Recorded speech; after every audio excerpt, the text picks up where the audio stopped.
स्वागत छ स्कुप बाइबलमा। आज हामी बाइबलको एउटा पदमा अलिकति गहिरिएर छलफल गर्नेछौँ। भजन 61 को पद 4। यो पद सुन्दा जति सरल छ नि, यसको अर्थ त्योभन्दा धेरै गहिरो छ। पद यसो भन्छ, म तपाईको पालमा सदाको लागि पाहुना बन्नेछु, म तपाईका पखेटा मुनि शरण लिनेछु। सेला, एकदमै सुन्दर पद हो। तर यो पदको पृष्ठभूमि पनि रोचक छ। यो कुनै शान्त सुखद क्षणमा लेखिएको होइन। लेखक जो सम्भवतः राजा दाउद थिए, उनी एकदमै कठिन परिस्थितिमा थिए। उनले आफूलाई पृथ्वीको अन्तबाट कराए जस्तो महसुस गरिरहेको बताएका छन्। हो, र आफ्नो हृदय कमजोर भएको। यो त चरम निराशा र एक्लोपनको अवस्था हो नि, हैन र? हो, बिल्कुल। तर यहाँ चाखलाग्दो कुरा के छ भने, यस्तो अवस्थामा पनि उनको प्रार्थना मलाई बचाउनुहोस् भनेर मात्र सीमित छैन। यो त एक किसिमको घोषणा हो, एक निर्णय हो। मतलब भावनाहरू अस्तव्यस्त हुँदा पनि उनले आफ्नो भरोसा कहाँ राख्ने भनेर छनौट गरिरहेका छन्। ठ्याक्कै। मलाई यो समस्याबाट बाहिर निकाल्नुहोस् भन्दा पनि म यो समस्याको बीचमा तपाईसँगै बस्न चाहन्छु भन्ने जस्तो छ। र यही सानो तर महत्त्वपूर्ण भिन्नताले नै आजको हाम्रो छलफलको ढोका खोल्छ। एकदमै राम्रो सुरुवात। ल, अब यसलाई अझ गहिरिएर हेरौँ। पदको पहिलो भाग छ, म तपाईको पालमा सदाको लागि पाहुना बन्नेछु।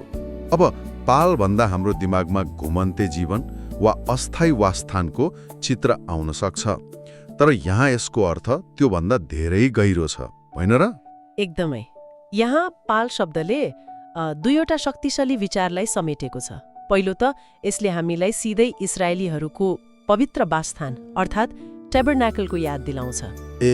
त्यो पाल केवल एउटा संरचना थिएन, त्यो त पृथ्वीमा यहोवाको उपस्थितिको प्रतीक थियो, उहाँको उपासनाको केन्द्र थियो। त्यसैले तपाईको पालमा बस्छु भन्नुको अर्थ हो, म तपाईको उपस्थितिको नजिक, तपाईको उपासनाको केन्द्रमा रहन चाहन्छु। भनेपछि यो सुरक्षाको कुरा मात्र होइन, बरु आध्यात्मिक पहिचानको कुरा पनि भयो। म कसको हुँ, म कहाँको हुँ भन्ने प्रश्नको जवाब जस्तो हो। ठ्याक्कै, तपाईले सही समात्नुभयो। आफ्नो आध्यात्मिक घर खोज्नु जस्तै। र यसको दोस्रो तह पनि छ, जुन त्यस समयको संस्कृतिसँग जोडिएको छ। मध्य पूर्वको संस्कृतिमा कसैको पालमा पाहुनाको रूपमा स्वीकार गरिनु भनेको त्यो ठूलो सम्मानको कुरा थियो। हो र? हो। एक पटक तपाईँ कसैको पालभित्र पाहुना बन्नुभयो भने तपाईँ त्यस घरको मालिकको पूर्ण सुरक्षा र अतिथि सत्कारमा हुनुहुन्थ्यो। तपाईलाई कुनै कुराको कमी हुन दिँदैनथ्यो र कसैले तपाईलाई हानि पुर्याउन सक्दैनथ्यो। कति सुन्दर कुरा! त्यसैले यो केवल लुक्ने ठाउँ होइन, यो त स्वागत गरिएको, मूल्यवान ठानिएको र पूर्ण रूपमा सुरक्षित महसुस गर्ने ठाउँ हो। आफ्नोपनको गहिरो भावना हो। त्यसैले पालमा पाहुना बन्नेछु भन्नु एउटा गहिरो सम्बन्धको चाहना हो, जहाँ सुरक्षा पनि छ अनि आफ्नोपन पनि छ। यो पालको कुराले समुदाय र संरचनाको याद दिलाउँछ, तर पदमा लगत्तै एउटा एकदमै व्यक्तिगत र न्यानो चित्र पनि छ नि, होइन र? म तपाईका पखेटा मुनि शरण लिनेछु। यो सुन्दा त सिधै भावनामा छुन्छ। हो, यो एकदमै राम्रो प्रश्न हो। यी दुई चित्रहरू सँगै आउनु नै यो पदको सुन्दरता हो। पखेटाको उपमाले त्यसले हामीलाई एउटा चराले आफ्नो बच्चालाई खतराबाट बचाउन पखेटा मुनि लुकाएको दृश्य देखाउँछ। यो कुनै किल्ला वा पर्खालले दिने चिसो निर्जीव सुरक्षा होइन। यो त न्यानो, जीवित, मायालु र एकदमै व्यक्तिगत सुरक्षा हो। तपाईले चराको मुटुको धड्कन सुन्न सक्नुहुन्छ, उसको शरीरको न्यानोपन महसुस गर्न सक्नुहुन्छ। अनि सबैभन्दा महत्त्वपूर्ण कुरा, चल्ला आफै दौडेर आमाको पखेटा मुनि लानुपर्छ, होइन र? सुरक्षा त्यहाँ उपलब्ध छ, तर त्यसको लागि सक्रिय कदम चाल्नुपर्छ। तपाईले एकदमै महत्त्वपूर्ण कुरा औल्याउनु भयो। शरण लिनु भनेको एउटा सक्रिय छनौट हो, यो निष्क्रिय अवस्था होइन। यो खतरालाई चिन्नु अनि जानी भरोसा योग्य ठाउँ खोज्नु हो। भजनहारले भनिरहेका छन्, मलाई थाहा छ म कमजोर छु, मलाई थाहा छ बाहिर खतरा छ, त्यसैले म जानी दौडेर तपाईको सुरक्षामा आउँदैछु। यो त मलाई सानो छँदा पानी पर्दा घरतिर दौडेको यादहरू। पानीबाट बच्न घरमुनि ओत लाग्नु निष्क्रिय होइन, त्यो त जानी गरिएको कार्य थियो। एकदम सही उदाहरण। सायद लेखकले त्यस्तै केही भन्न खोजेका हुन्। डर लागेको बेला हामी कता दौडन्छौँ भन्ने कुराले धेरै फरक पार्छ। एकदमै। त्यो दौड नै विश्वासको कार्य हो। त्यसो भए हामीसँग दुईवटा चित्रहरू छन्। एकातिर पाल छ जसले आफ्नोपन, समुदाय र उपासनाको संरचनालाई जनाउँछ, अनि अर्कोतिर पखेटा जसले घनिष्ठ, व्यक्तिगत र मायालु सुरक्षालाई जनाउँछ। हो। लेखकले यी दुईलाई सँगै किन राखे? के एउटा मात्र पर्याप्त थिएन होला र? हो, यहाँनिर कुरा साँच्चै रोचक हुन्छ। यी दुईले विश्वासका दुई अत्यावश्यक र एकअर्कालाई पूरक बनाउने पक्षहरूलाई प्रतिनिधित्व गर्छन्। यिनीहरूलाई सँगै राखेर भजनहारले सन्तुलित विश्वासको पूर्ण चित्र प्रस्तुत गर्दैछन्। कस्तो सन्तुलन? अब पालले विश्वासको सामूहिक वा संरचनात्मक पक्षलाई जनाउँछ। यो उपासकहरूको समुदायको हिस्सा हुनु, साँचो उपासनाको केन्द्रको नजिक रहनु, आफ्नो आध्यात्मिक पहिचानलाई बलियो बनाउनु हो। यो दीर्घकालीन सम्बन्ध र स्थायित्वको कुरा हो। यो हाम्रो विश्वासको घर हो। ठिक छ, मैले बुझेँ। यो हाम्रो जग जस्तै भयो जसले हामीलाई स्थिर राख्छ। हो, तर कहिलेकाहीँ हामीलाई जग मात्र भएर पुग्दैन, हामीलाई तत्कालको सान्त्वना पनि चाहिन्छ। यहीँनिर पखेटाको भूमिका आउँछ। पखेटाले विश्वासको व्यक्तिगत र भावनात्मक पक्षलाई जनाउँछ। यो सङ्कष्टको बेला, डर लागेको बेला यहोवासँगको नजिकको सम्बन्धबाट महसुस गरिने तत्कालको सान्त्वना र सुरक्षा हो। त्यो न्यानो अङ्गालो हो जुन हामीलाई आदिको बीचमा चाहिन्छ। ठ्याक्कै। भनेपछि एउटा बिना अर्को अधुरो हुन्छ। यदि हामीसँग पाल मात्र छ तर पखेटा छैन भने हाम्रो विश्वास एउटा नियम र संरचनाको चिसो भवन जस्तो हुन सक्छ, जहाँ व्यक्तिगत सम्बन्धको न्यानोपन छैन। सही।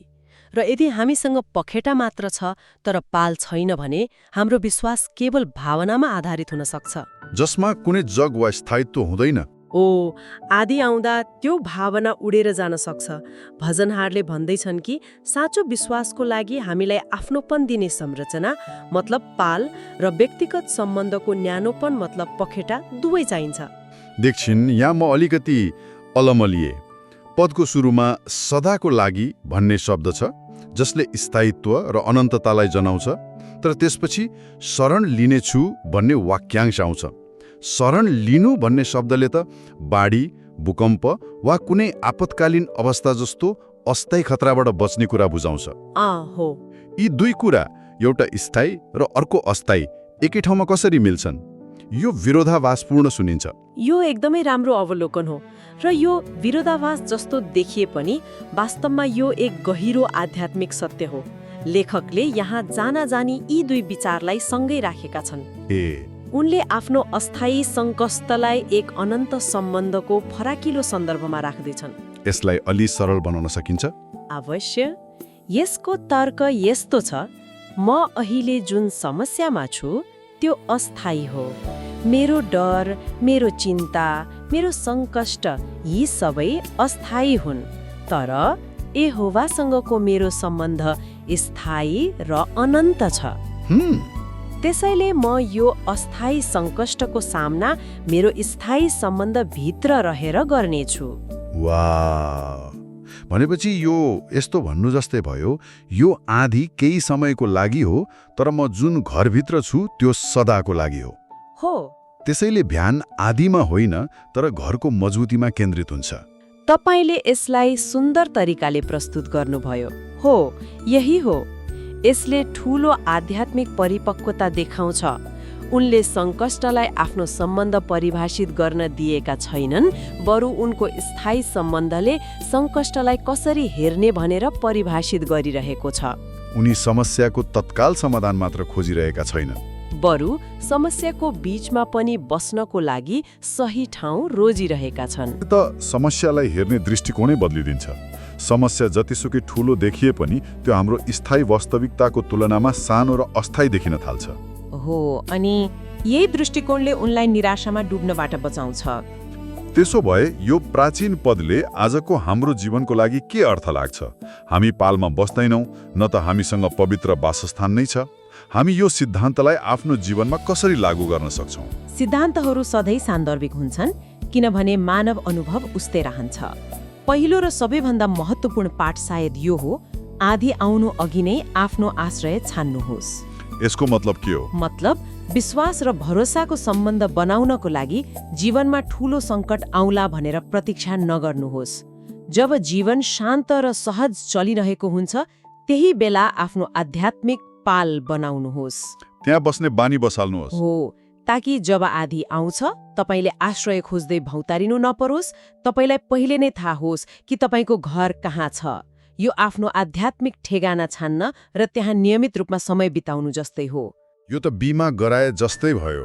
हामी दुर्घटना हुनु अघि नै बिमा गराउँछौँ, दुर्घटना भएपछि होइन। त्यस्तै आध्यात्मिक शक्ति पनि शान्त समयमा नै जम्मा गर्नुपर्छ। एकदमै राम्रो उदाहरण। दोस्रो पाठ हामीले अघि नै छोइसकेका छौँ। शरण लिनु निष्क्रिय होइन, यो एक सक्रिय छनौट हो। जब हामी निराश, चिन्तित वा कमजोर महसुस गर्छौँ हामी प्राय निष्क्रिय हुन सक्छौँ। समस्याले हामीलाई थिच्न दिन सक्छौँ। तर यो पदले हामीलाई सम्झाउँछ कि चल्ला पखेटामुनि भागे जस्तै हामी पनि सक्रिय रूपमा आध्यात्मिक शक्तिको स्रोततर्फ फर्कनुपर्छ। चाहे त्यो प्रार्थना होस्, अध्ययन होस् वा सँगी विश्वासीहरूसँगको सङ्गति होस्, हामी त्यता फर्कनुपर्छ। र यो छनौट हरेक दिन, कहिलेकाहीँ त हरेक घण्टा नै गर्नुपर्ने हुन सक्छ, होइन र? यो एक पटकको निर्णय मात्र होइन। हो, यो निरन्तरको अभ्यास हो। र तेस्रो पाठ पालको सामूहिक पक्षसँग जोडिएको छ। हामी पालमा एक्लै छैनौँ। यो महत्त्वपूर्ण छ। लाई सम्झाउँछ कि पालमा सङ्गी उपासकहरूको समुदाय पनि छ। भनेपछि समस्याको समयमा यस समुदायबाट सहयोग खोज्नु, आफ्नो बोझ बाँड्नु र अरूबाट प्रोत्साहन लिनु पनि पालमा बस्नुको एक महत्त्वपूर्ण हिस्सा हो। एकदमै। त्यसैले यो आफूलाई एक्लो बनाउनुको सट्टा विशेष गरी कठिन समयमा आफ्नो आध्यात्मिक घर र समुदायलाई सक्रिय रूपमा छान्नु रहेछ। यो व्यक्तिगत विश्वास र सामूहिक समर्थनको एक सुन्दर संयोजन हो। अब यदि तपाईँ तयार हुनुहुन्छ भने यसलाई अझ ठूलो र गहिरो चित्रसँग जोडौँ। हुन्छ। सदाको लागि पालमा बस्ने भन्ने विचारको एउटा यस्तो अर्थ पनि छ जुन जीवन र मृत्यु भन्दा पनि पर जान्छ। साँच्चै? त्यो कसरी? विचार गर्नुहोस्, एउटा भौतिक पाल वा भौतिक पखेटाले हामीलाई मृत्युबाट कसरी बचाउन सक्छ र? सक्दैन। तर भजनहारले सदाको लागि भनिरहेका छन्। भन्दै हुनुहुन्छ कि मृत्युपछि पनि एक वफादार व्यक्तिलाई यहोवाको नजरमा पालमा भएको मानिन्छ। हो, ठ्याक्कै। यो विचार बाइबलको मूल शिक्षामा आधारित छ कि यहोवा जीवितहरूको परमेश्वर हुनुहुन्छ, मरेकाहरूको होइन। उहाँको लागि अब्राहम, इसाक र याकुब जस्ता व्यक्तिहरू मरेर गए पनि जीवित छन्, किनभने उहाँले उनीहरूलाई फेरि जीवित पार्नुहुनेछ। उहाँको सिद्ध स्मरणमा हुनेहरू सुरक्षित छन् र उनीहरूको भविष्य निश्चित छ। यो त एक अविश्वसनीय विचार हो। यसले त सदाको लागि भन्ने शब्दलाई साँच्चै शाब्दिक बनाइदिन्छ। हो, यहोवा प्रतिको समर्पणले यस्तो बलियो सम्बन्ध स्थापित गर्छ कि त्यो मृत्युको सीमा भन्दा पनि पर जान्छ। त्यो व्यक्ति भविष्यमा बिउताइने आशाको लागि यहोवाको स्मरणमा सुरक्षित रहन्छ। मतलब पालमा बस्छु भन्नु वर्तमान जीवनमा सुरक्षा खोज्नु मात्र होइन रहेछ। हो, यो त एक अनन्त भविष्यमा आफ्नो आशा राख्नु पनि हो। आजको छलफलले त यो एउटा पदलाई बिल्कुलै नयाँ उचाइमा पुर्याइदियो। भजन 61.4 सुरक्षित महसुस गर्ने बारे एउटा काव्यात्मक पंक्ति मात्र होइन रहेछ। त्यो भन्दा धेरै? यो त कहाँ बस्ने भनेर छनौट गर्ने, सक्रिय रूपमा व्यक्तिगत सान्त्वना खोज्ने, समुदायसँग जोडिने र अन्ततः जीवनभन्दा परसम्म रहने सम्बन्धमा भरोसा गर्ने एक शक्तिशाली घोषणा रहेछ। हो, यही नै यसको सार हो। यसले हामीलाई सिकाउँछ कि साँचो सुरक्षा समस्याहरूको अनुपस्थितिमा होइन, तर एक भरपर्दो आश्रयको उपस्थितिमा पाइन्छ। समस्याहरू आउँछन् र जान्छन्, तर हाम्रो पाल स्थायी रहन्छ। बिल्कुल। हामी हाम्रा श्रोताहरूलाई मनन गर्नको लागि एउटा अन्तिम विचार छोड्न चाहन्छौँ। यो पदको अन्त्यमा सेला भन्ने शब्द छ। बाइबलविद्हरू भन्छन् कि यसको अर्थ हो एकछिन रोकिनुहोस् र भर्खरै सुनेको कुरामा गहिरिएर सोच्नुहोस्। एक किसिमको ध्यान गर्ने निर्देशन हो। त्यसैले हामी सबैले मनन गर्नुपर्ने प्रश्न सायद यो हो, दुःखको घडीमा हाम्रो पहिलो प्रवृत्ति के हुन्छ? कि हामी समस्याको तत्काल समाधान खोज्न दौडन्छौँ वा हामी पहिला समस्याको सामना गर्दा बस्नको लागि सही ठाउँ खोज्छौँ। यसै गरी यस हप्ताको मौलिक सङ्गीत पालतिर फर्कन्छुसँग बिदा हुन्छौँ। अर्को हप्ता स्कुप बाइबलमा फेरि भेटौँला।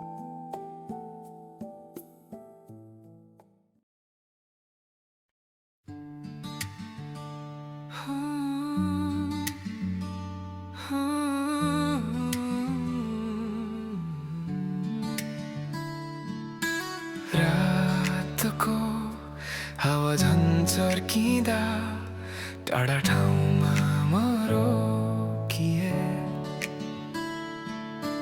मनभित्रको डुरो छोडिन लाग्दा निप्दै गरेको उज्यालो खोजे।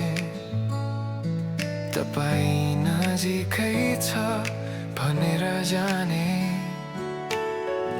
नाम मात्रै बोले त्यतिले सास बिस्तारै फर्कियो। तपाईँको पालतिर म फर्कन चाहन्छु, तपाईँका पखेटा मुनि सास फुकाल्छु। आँधीको बिचमै पनि यही मेरो ठाउँ, सधैँभरि यही बसिरहूँ।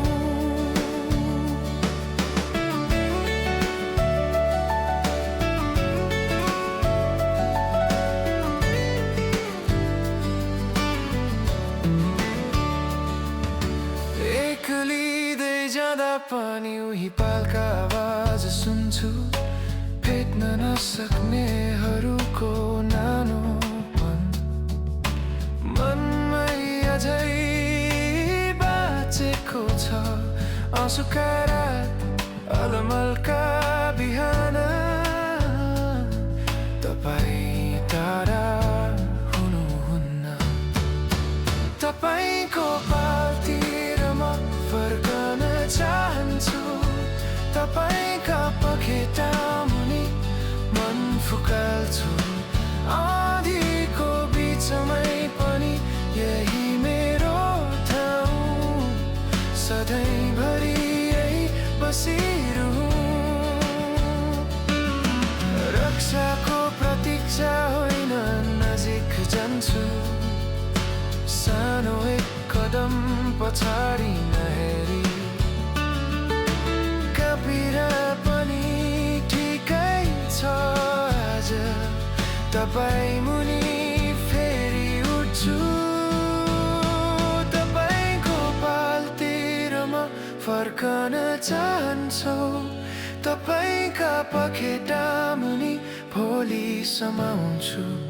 जहाँ भए पनि बदलिँदै यही मेरो ठाउँ, सधैँभरि यही बसिरहूँ। पखेटा मुनि बसिरहूँ।